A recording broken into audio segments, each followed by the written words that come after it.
An attempt by a Republican senator to ban federal mask mandates at public schools has been shot down. Ohio Senator JD Vance was behind the Freedom to Breathe Act, which would have also banned mask mandates on domestic air travel and public transportation.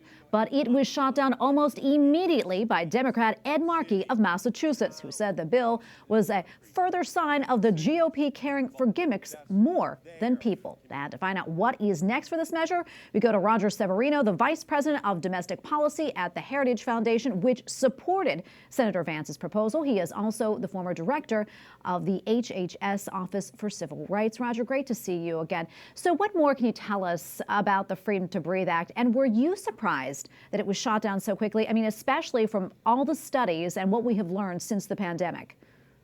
It was a bit surprising. It just shows that there's a certain segment of the left in particular that is enamored of control. It's this totalitarian impulse that they're not willing to give up. They want to tell people what to do at all times, even when it flies in the face of the science. So we know now, and we knew actually for quite some time, that the efficacy of these mask mandates was just not there. It was not proven. Now we have the Cochrane study coming out of Great Britain that definitively shows that they really did not work. There were 12 controlled studies, randomized, which is the gold standard, that said there was no evidence that these actually did anything of significance. So Fauci was wrong all this time. We've known this. They based it on anecdotes, on hunches. You don't do massive social policy based on anecdotes. You do it on science, and the science is absolutely clear. The mask mandates didn't work. They should never come back, and that's what this bill was about. Yeah, and I know you support, as we mentioned, this proposal from Senator Vance. And why do you say the masks harm children? I mean, tell us a little bit more about that.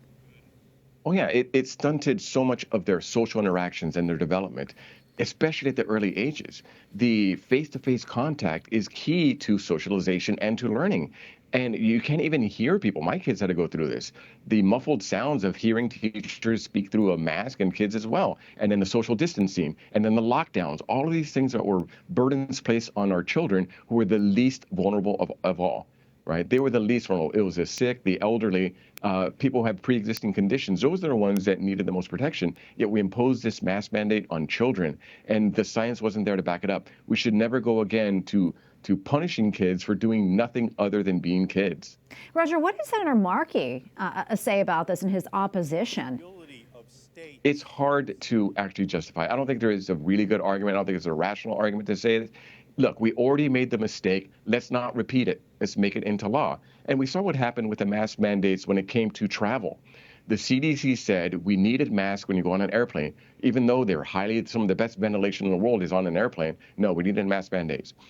Judge Catmuzzell struck it down, a Florida judge, and there was a natural experiment. Did the CDC say, look what happened, look at the disaster, because a judge said we can't have the mask mandates? To the contrary, there was no outbreak of COVID. We had the perfect experiment. The CDC was wrong. We have to learn from this to never repeat it, and that's why we need a law. Do you think this is going to come up again, another effort like this? Oh, I'm sure it will. Again, the impulse to control and to dictate is only growing. And now you're going to see national emergencies being declared for everything. We just saw a governor say that they're going to, I'm not a governor, a local official say we're not going to allow the Second Amendment to be in place during a public health emergency based on gun violence. So you want to suspend the Second Amendment based on gun violence? Again, it's this impulse to control that is never ending. It's a temptation that every government has, and our founders said we need checks and balances, and Congress should put that check. And if Congress doesn't do it, the court should do it as well. What can we do, Roger? I mean, as just simple, citizens here, what can we do if we see these coming back again? Well, speak up. Too many people rolled over and let their rights be trampled. They shut down churches, right? Your audience in particular should be very sensitive to that. They were telling you can't sing in church, and it was not based on science. We fought during the Trump administration to reverse some of the overreaching mandates on houses of worship, but not enough people stood up and said no. Not enough people sued, and many of the lawsuits actually won at the Supreme Court, but very few stood up for their rights. And when you don't stand up for your rights, you lose them. I'm going to leave it right there. Roger, always great to be with you. Thanks so much for coming on.